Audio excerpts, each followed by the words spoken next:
In 2019, I got into film photography as a new hobby. So I'm making this video to tell you about my experiences, show you some photos, and tell you some stories about my favorite ones.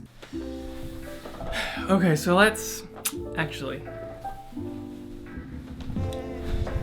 Alright, that's better. I feel like I had to look more hipster to be able to talk about film. Before we look at the photos, here's the camera I used to do all my photography. It is a Pentax Zoom 70-R. It was given to me by my friend Justin Blair, who helped me get into film. He actually gave me all the film rolls that we will be looking at today. I've since bought some, but those aren't developed, and that'll be a future thing. But one of the things I wanted to do with this is do photography on expired film or old film. And so he had a stash of it. He was very generous and gave me some of it. All the stuff we'll be looking at today is on film that was about 20 years old. The first three were Kodak, and the last one came from this other lesser known brand. I had the first few rolls developed by a company called The Dark Room, which is based in California. I would mail them my rolls and they would scan them for me, and I don't need the prints or anything. I just want the digital, so they would just send me a digital download. Alright, so let's get into it. So this was the first picture I took, completely a test photo just to make sure the camera would work. I had no idea what I was doing. I have no experience with these kind of cameras, and so you can just see it's a picture out the window of my car. And then of course, obligatory selfie.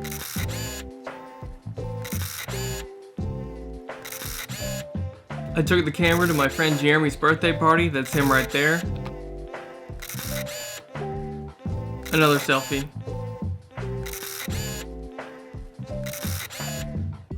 Jeremy was celebrating the big 3-0.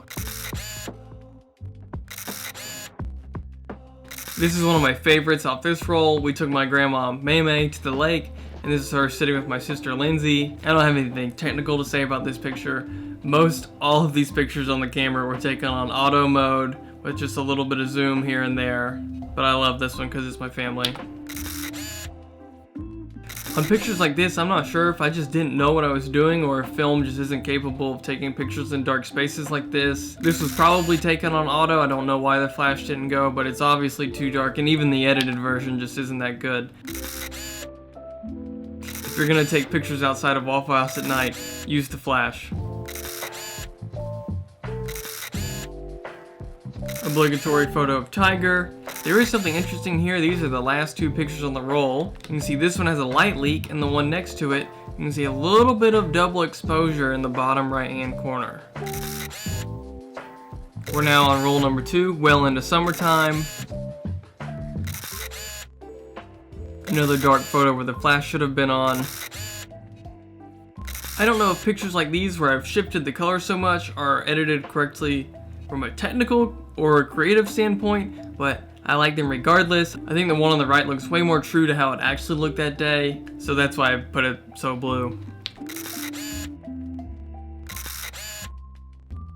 More pictures of me. I learned pretty quickly not to take photos into the sun.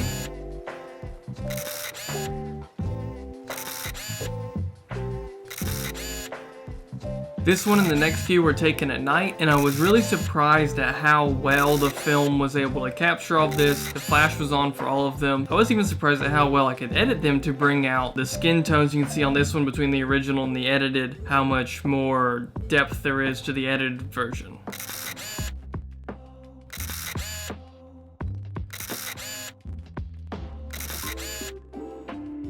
I wish this picture would have turned out better. This was a beautiful day. I just think there was too much contrast between the shadows and the direct sunlight and in the water for there to be a good picture here. It was just too much for the film to take. You kind of learn lessons the hard way shooting on film like this. You think it might be good, and later you come and look at it and it's just, not so great.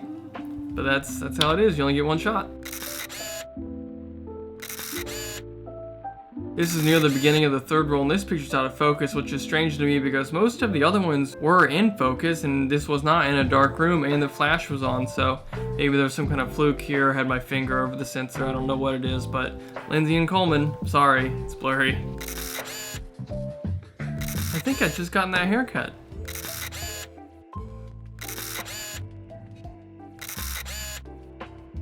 So this is another picture of the lake on the boat, and I should probably know better at this point than to take pictures of people in shadow surrounded by bright objects. But I don't know if the flash would have helped any here. If I would have turned on the flash, it would have illuminated them, but I think in the edit I was able to help it out a little bit. But it's pictures like this that I got back raw and was kind of discouraged at how they looked. I was like, oh, well, this whole thing isn't gonna work out. Fortunately, I was able to drop all these into Lightroom and play with them and make my own custom presets and that kind of thing to remove some haze and some exposure problems and kind of bring them back to how they should be. And I think that's kind of half the fun of this whole project of getting into film, is that it gives you something more real to edit. This is a picture of my friend Chris, and this is maybe the most impressive edit of all of the ones that I have here today. The one on the right just looks so crisp, like it could have been a digital photo, and I was so amazed at how clean it came out. I'm sitting in a dark room, I have the flash on, but the focus is just perfect, and the lighting was great, and it came out so crisp. Not too much grain, not too much haze, it was just right. Once again, taking photos in dark rooms with no flash, I should have learned. And there's the next, same room, same lighting, flash. This was a really cool day. We had the opportunity to go to a Atlanta Braves game and sit in the Georgia Power box seat. Very cool day, incredible experience. The Braves lost, but whatever, we still had a great time. I took a lot of pictures this day. A lot of funny pictures this day of my coworkers and my bosses. And of course, obligatory selfie. I'm actually surprised at how good I was at taking these selfies. It actually isn't too difficult to hold it out there and kind of frame up where you think your face should be. This is the start of the fourth roll that was of a different type and brand, and I didn't know using it the first time that it would be a bad image quality, honestly. Fortunately, of the two I had, I sent one off and viewed the results before I used the second one. So that second one I'm just never gonna use. The rolls only had 20 exposures anyways. The other rolls had 25, and it cost almost twice as much to develop this type of film than the standard Kodak kind of film, and it had no advantages whatsoever. In the film's defense though, I did expect this to be completely a silhouette. Jeremy was standing in complete shade, and everything behind him was in bright sunlight. These may have been the best on the roll, and I'm not just saying that because they're pictures of me eating a donut, but because we did use the flash. These were taken by my friend Emily. She did not know I only had 20 exposures, and so the first one was the only one I was planning on. Then she went snap, snap.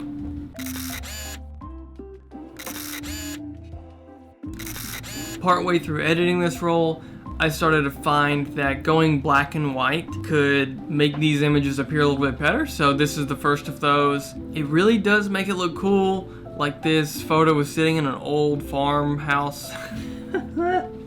Makes this picture look really old and cool, and you can see there wasn't that much color in the original. Anyways, the colors were off and faded, and so just going black and white and letting the natural film grain come through, I think was the best option for this quality of photo. But you can see these other outdoor shots aren't that great. Then it continues with the rest of these, which were taken at the lake, bright direct sunlight, and it's just not really happening.